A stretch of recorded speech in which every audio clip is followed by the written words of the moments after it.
जी, अस्सलाम वालेकुम। सुहेब अली रफ़ी सिक्योरिटी से। तो आज हम इंडेक्स ने 47 पॉइंट माइनस में क्लोजिंग दी है और इस वक्त हमारे पास इंडेक्स जो है वो 1,70,322 पॉइंट के ऊपर क्लोज हुआ है।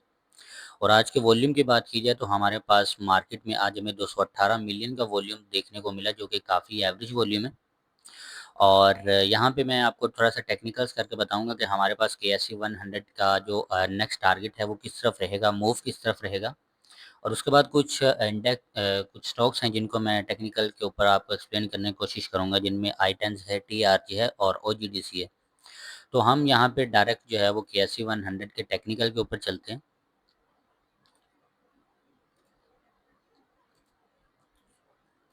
तो मैंने आपको जो कल वीडियो थी उसमें मैंने एक्सप्लेन किया था कि हमारे पास मार्केट जो है वो अपने आप को बैंड करना शुरू कर दिया है। मार्केट ने बैंड करने से मुराद होता है कि मार्केट में जिस तरफ भी मूव या ब्रेकआउट होगा इस लेवल का, उसके बाद जो मूव है वो काफ़ी जो है वो स्ट्रॉन्ग मूव आएगा।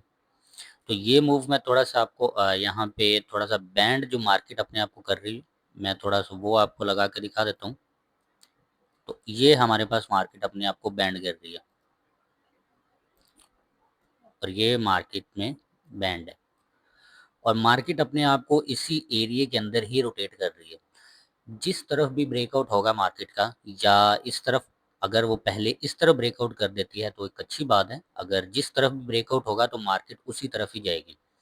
लेकिन अभी तक मार्केट जो है वो इस ज़ोन के अंदर जो है वो फँसी हुई है।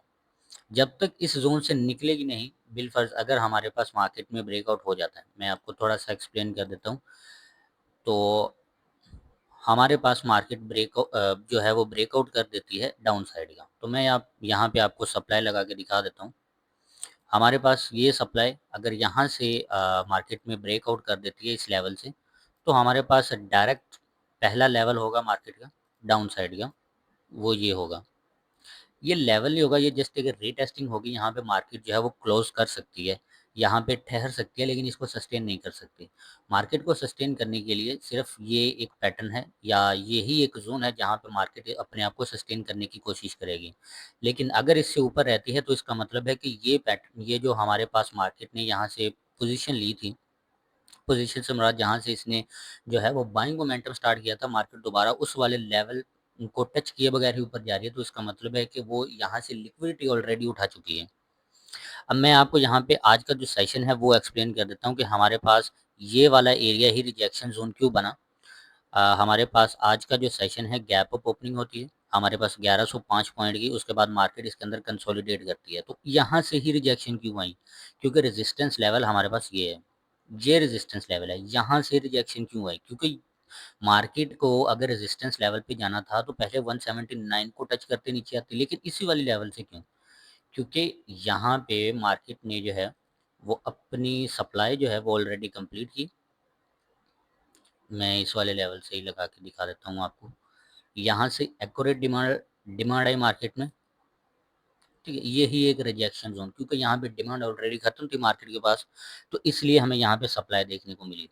तो अब इसके बाद इस वाले लेवल से यानी 1,78,634 पॉइंट से हमें जो है वो रिजेक्शन देखने को मिली, क्योंकि मार्केट के पास यहाँ पे डिमांड खत्म हो चुकी थी तो सप्लाई आना लाजमी था। अब मार्केट में सप्लाई आ रही है तो हम सप्लाई मेजर कर लेते हैं। तो हमारे पास ये सप्लाई यहाँ तक आ रही है। तो अगर मार्केट में हमें ये एक सेंट्रल जोन होता है, सेंट्रल जोन यानी कि मार्केट यहाँ पे अपने आप को स्टे करती है। अगर यहाँ पे मेरे को ग्रीन कैंडल देखने को मिलती है कल, या इसी वाले लेवल के अंदर सस्टेन करती है, तो इसका मतलब है ये अपना पूरी सप्लाई जो है वो कमज़ोर कर रही है और इसके बाद ये अपने आप को यहाँ पे लाके स्टे करने की कोशिश करेगी यहाँ पे, जो कि 1,76,000 वाला 500 वाला लेवल है, उस वाले लेवल पे। तो यहाँ पे अपने आप को स्टे करने की ये लाजमी कोशिश करेगी मार्केट। तो ये हमारे पास था कैसी 100 टेक का टेक्निकल एनालिसिस। और उसके बाद यहाँ पे मैं स्टॉक का एनालिसिस कर देता हूँ, जिनमें हमारे पास आई-10 जो है वो पहला स्टॉक है। तो इसको मैं थोड़ा सा वन डे टाइम फ्रेम के ऊपर जो है वो एक्सप्लेन करने की कोशिश करूँगा। हमारे पास मार्केट ने सॉरी आई-10 ने ये एक सपोर्ट बनाया, ठीक है। उसके बाद ये हमारे पास एक रेजिस्टेंस बना दिया, ये एक सपोर्ट था और यही एक रेजिस्टेंस था। अब मार्केट क्या सॉरी आई-10 क्या करता है कि पहले इस लेवल के अंदर जो है वो कंसोलिडेट करता है, फिर उसके बाद इसका ब्रेकआउट कर देता है यहाँ तक 38 रुपये 72 पैसे या 38 रुपये 90 पैसे तक गया, यानी कि 51 से ये गिरता गिरता 38 रुपये 90 पैसे तक का लो लगा दिया आज इसने। ठीक है, तो मैं इसको थोड़ा सा एक्सप्लेन कर देता हूँ कि इसमें कितनी सप्लाई और आ सकती है। देखो, इसमें सप्लाई तो आ रही है, लेकिन सप्लाई कमज़ोर हो रही है या स्ट्रॉन्ग, वो मैं आपको थोड़ा सा यहाँ पे एक्सप्लेन कर देता हूँ। हमारे पास ये एक मूव था, देखो यहाँ से हमें अपर साइड से प्रेशर मिला, यानी कि किसी ने पहले स्टॉक को उठाया, उसके बाद बेचना शुरू किया, तो प्रेशर आया सेलिंग साइड का। सेलिंग साइड का प्रेशर आया, यहाँ पे देखो सेलिंग साइड का प्रेशर था, नीचे से बाइंग साइड का प्रेशर है। लेकिन ये जो हमारे पास मूव आया था, यहाँ पे तो सेलिंग साइड का प्रेशर ही नहीं है, ऊपर से प्रेशर ही नहीं आ रहा, मतलब अपर साइड से सेलिंग प्रेशर कमज़ोर हो रहा है और यहाँ पे नीचे से जो बाइंग प्रेशर है वो बढ़ रहा है। ये देखो यहाँ पे भी कोई सेलिंग प्रेशर नहीं है, लेकिन कैंडल की बॉडी के नीचे जो विग बन रही है ये हमें बाइंग प्रेशर इंडिकेट कर रही है। अब मैं यहाँ पे आपको एक चीज़ जो है वो, इसमें कितनी और सप्लाई आ सकती है, मैं इसके मुताबिक आपको थोड़ा सा समझा देता हूँ कि ये यहाँ पे एक्चुअल में चार्ट कर क्या रहा है, हमारे पास आइटेंस कर क्या रहा है। थोड़ा सा मैं ये आपको बता देता हूँ, ये एक अपना एक प्रीवियस स्ट्रक्चर जो है, प्रीवियस स्ट्रक्चर में आपका थोड़ा सा इसको क्लियर कर देता हूँ कि इसमें कितनी सप्लाई और आ सकती है। हमारे पास ये एक पैटर्न था, मार्केट ने सॉरी आइटेंस ने इस पैटर्न को ब्रेकआउट किया और यहाँ पे अपना जो हाई बनाता है वो बनाता है 53 या 54 का हाई बनाता है, सॉरी। उसके बाद ये सारी मार्केट में सप्लाई आती है आइटेंस में, लेकिन ये सप्लाई आई कहाँ से, ये 54 से ये सप्लाई यहाँ तक क्यों आई 36 रुपये 75 पैसे तक, इससे ज़्यादा क्यों नहीं आई, ये मैं आपको थोड़ा सा एक्सप्लेन कर देता हूँ कि ऐसा क्यों है।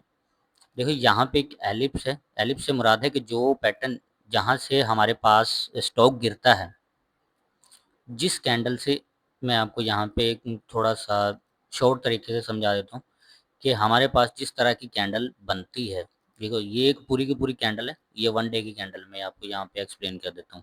ये एक जो रेड कलर की कैंडल है जिसके ऊपर विग ज़्यादा है, इसके बाद फिर हमारे पास जब स्टॉक गिरता है उससे पहले हमें ये कैंडल मिलती है बिल्कुल ग्रीन कलर की। ये हमारे पास दोनों ही हमें इंडिकेट कर रही हैं कि यहाँ से हमें सप्लाई मिल सकती है, लेकिन सप्लाई कितनी मिलेगी, सप्लाई हमें उतनी ही मिलेगी जितनी हमें डिमांड मिली थी। तो ये डिमांड जो है वो हमारे पास यहाँ पे कन्वर्ट हो गई सप्लाई में, ये हमारे पास यहाँ पे जो सप्लाई में कन्वर्ट हो गई थी हमारी डिमांड, सॉरी हमारी जो डिमांड है वो सप्लाई में कन्वर्ट होगी। अब यही सिनेरियो जो हमारे पास है, यहाँ पे आइटेंस बिल्कुल वैसा ही सिनेरियो यहाँ पे जनरेट कर रहा है। मैं आपको यहाँ पे लगा के दिखा देता हूँ वो कैसे। ये हमारे पास सेम सिनेरियो, ठीक है, यहाँ पे सेम सिनेरियो जनरेट हुआ है, सेम पैटर्न है, सिर्फ पैटर्न जो है वो थोड़ा सा इसने कमज़ोर कर दिया, लेकिन है सेम पैटर्न। उसके बाद हमारे पास यहाँ पे वही वही पैटर्न इसने मूव किया, वही पैटर्न इसने बनाया। यहाँ पे देखो ये जो एक रेड कलर की हमें कैंडल देखने को मिल रही है स्टार्टिंग में, मैं आपको यहाँ पे जो है वो मार्क करके दिखा देता हूँ एरो से, ये कैंडल और उसके बाद ये कैंडल दोनों सेम है। देखो जब ये हमारे पास आइटेंस जो है वो एक मूव जनरेट किया था, जहाँ से रुका था वहीं पे इसने ट्रेंड का जो है वो डी एंड कर दिया, यानी कि यहाँ से ट्रेंड चला था इस वाले लेवल से और यहाँ पे ट्रेंड खत्म हुआ, फिर ट्रेंड इसके अंदर ही कंसोलिडेट रहा, जिस कैंडल से ट्रेंड जो है वो कंसोलिडेशन फेज में गया, उसी कैंडल से ट्रेंड जो है वो खत्म हो गया। ओके, तो अब हमें सप्लाई कितनी मिलनी चाहिए, तो सप्लाई यहाँ से हमें सिर्फ मिलनी चाहिए कि जितनी हमारे पास डिमांड आई है वही हमारे पास यहाँ पे सप्लाई में कन्वर्ट होनी चाहिए, और सप्लाई में कन्वर्ट होते ही हमारे पास ये एक्यूरेट डिमांड आई है। अब हमारे पास यहाँ पे यही हुआ है कि डिमांड हमारे पास सप्लाई में कन्वर्ट होगी, तो अब हमें क्या मिलनी चाहिए, डिमांड, क्योंकि डिमांड ऑलरेडी सप्लाई में आ चुकी है तो हमें यहाँ पे डिमांड चाहिए। और अगर इसमें इससे ज़्यादा हमें डिमांड देखने को मिलती है तो याद रखिएगा यही एक लेवल है जहाँ से आइटम्स वापस जा सकता है। ये एक पूरा का पूरा जोन है जहाँ से आइटम्स अपने आप को अपर साइड पुश करने की कोशिश करेगा, और अगर इस वक्त सॉरी अगर यहाँ से हमें रिकवरी मिलती है तो 45 का जो लेवल है वही हमारे लिए सबसे स्ट्रॉन्गेस्ट लेवल माना जाएगा, क्योंकि उसी लेवल से ही हमें प्रेशर, सेलिंग प्रेशर जो है वो आईटेंस को बहुत ज़्यादा देखने को मिला था। ठीक है, तो आई-10s में हमारे पास ऑलरेडी सप्लाई जो है, जो डिमांड थी वो सप्लाई में कन्वर्ट हुई और उसके बाद हमें जो है वो आई-10s में जो लो था उसके बाद हमें क्लोजिंग जो है वो 40 रुपीज़ के ऊपर जो है वो हमें देखने को मिली। ठीक है, तो इसके मुताबिक हमें कल जो है आई-10s में कुछ डिमांड जो है वो आनी चाहिए और जब तक ये 45 वाला लेवल जो है वो रीटेस्ट होना चाहिए।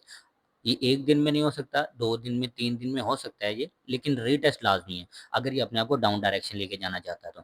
लेकिन अगर अपने आप को डाउन डायरेक्शन नहीं लेके जाना चाह रहा, तो इसका मतलब है कि ये अपने रीटेस्ट लेवल के ऊपर यानी 45 के ऊपर कुछ स्टे लाज़मी करेगा। तो ये था हमारे पास आईटेंस का टेक्निकल एनालिसिस और यहाँ पे दूसरा जो हमारे पास एनालिसिस है वो है ओजीडीसी का, तो मैं थोड़ा-सा इसको भी एक्सप्लेन कर देता हूँ। हमारे पास ओजीडीसी जो है, मैं यहाँ पे ये वाला एरिया जो है वो ओजीडीसी ने छोड़ दिया है, तो मैं इसको थोड़ा-सा एक्सप्लेन कर देता हूँ। हमारे पास ये जो मूव जनरेट हुआ है, सिंपली तौर पे ये हमारे पास जो है वो एक ट्रेंड लाइन है। ठीक है, ये एक ट्रेंड लाइन है और ये हमारे पास एक तरह का रेजिस्टेंस है। तो अगर हमारे पास ओजीडीसी ने हमें यहाँ पे कौन-सा पैटर्न दिया? ये पैटर्न दिया है, यानी कि सेलिंग पैटर्न दिया हमें। अभी ट्रेंड जहाँ से शुरू हुआ था, ये देखो सेम वही पैटर्न आया और सेम यहाँ भी वही पैटर्न आया। अगर हमारे पास यहाँ पे ट्रेंड कमज़ोर हुआ तो इसी वाले लेवल से हमें जो है ओजीडीसी वापस जाता हुआ नज़र आएगा।